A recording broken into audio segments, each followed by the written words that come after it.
Un gros sujet, ça dépend déjà de la variété. Ça dépend si tu pars sur du palmier par exemple, on peut avoir ça et déterminer que c'est un gros sujet.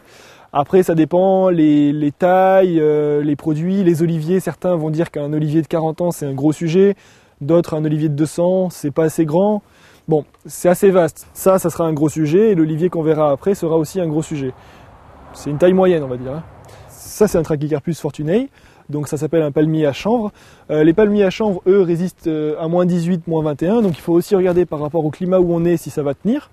Parce que c'est quand même un investissement, c'est généralement pas donné. Plus on monte dans les sujets, plus c'est cher.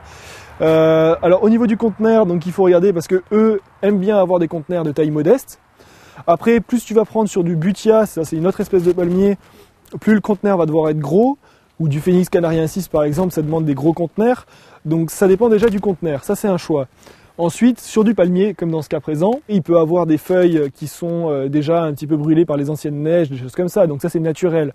Mais il faut bien regarder la qualité du cœur, s'il est bien vert, pas pourri, etc., s'il est impeccable. Si le vert est beau et bien tendre.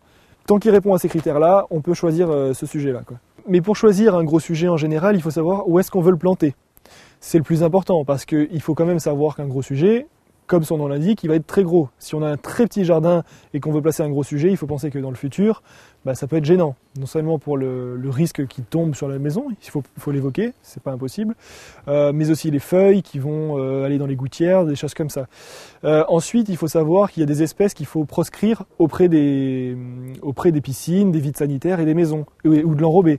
Par exemple, le figuier, le pin, le peuplier parfois. Le peuplier, lui, c'est au niveau des feuilles qui risque de polluer entre guillemets un lac. Bon, c'est des choses comme ça qu'il faut faire attention lorsqu'on choisit un gros sujet. Parce que les pins, ça devient des très très gros sujets. Donc avec les racines, ça peut soulever de l'enrobé. C'est quand même terrible. C'est ce qui se voit souvent dans le sud, dans les parkings où il y a eu des pins pignons qui ont été installés. Pour faire le choix d'un olivier, par exemple, ce qu'il faut faire, c'est qu'il faut faire attention déjà s'il n'y a pas de champignon qui s'appelle la verticilliose au pied. Ça peut être néfaste. Ensuite, il faut regarder l'allure générale. Est-ce que toutes les branches sont bien vertes? Est-ce qu'il n'y a pas des branches qui sont sèches? Est-ce qu'il y a des départs, des niveaux par exemple des sciures sur le tronc? Donc ça, c'est important parce que les sciures, ça peut révéler la présence d'un scolite qui est meurtrier, entre guillemets, pour l'olivier. Et enfin, quand on veut choisir une belle plante, quelle que soit la belle plante, un gros sujet en général, quand on fait la transplantation, c'est bien beau d'avoir plein de feuilles, c'est beau esthétiquement, mais pour la plante, c'est pas bon, parce qu'elle ne va pas pouvoir suivre. Parce qu'en fait, s'il y a de l'évapotranspiration, plus que ce que peut pomper la plante, à ce moment-là, il va y avoir un déficit hydrique pour la plante qui ne va pas pouvoir reprendre. C'est pour ça que dans les règles de l'art, il ne faut pas hésiter sur un sujet comme ça à rabattre 80 à 90% des feuilles, même. C'est un peu terrible, mais c'est la meilleure façon de faire une bonne reprise. Il y a plutôt une saison. Si on est sur du palmier, c'est plutôt en été.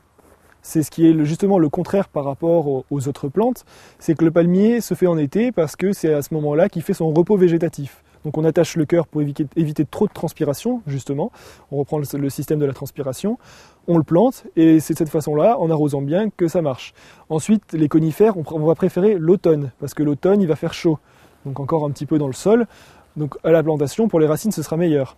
Et enfin, toutes les autres plantes, qui sont des gros sujets, on va préférer les faire soit au printemps, soit à l'automne, donc les oliviers, les copalmes, toutes les plantes qui peuvent exister en gros sujets, les prunus, pissardis, des choses comme ça, et on va préférer le faire au printemps ou à l'automne, même s'ils sont en conteneur, parce que c'est une meilleure saison pour pouvoir faire une bonne reprise racinaire et une bonne reprise du végétal. Alors globalement, pour choisir un gros sujet, la chose qu'il faut vraiment garder en mémoire, c'est savoir où est-ce qu'il va aller. Il faut assez d'espace pour un gros sujet, et il ne faut pas perdre ça de vue, parce qu'après on est vite débordé, et si c'est pour l'abattre après, c'est dommage.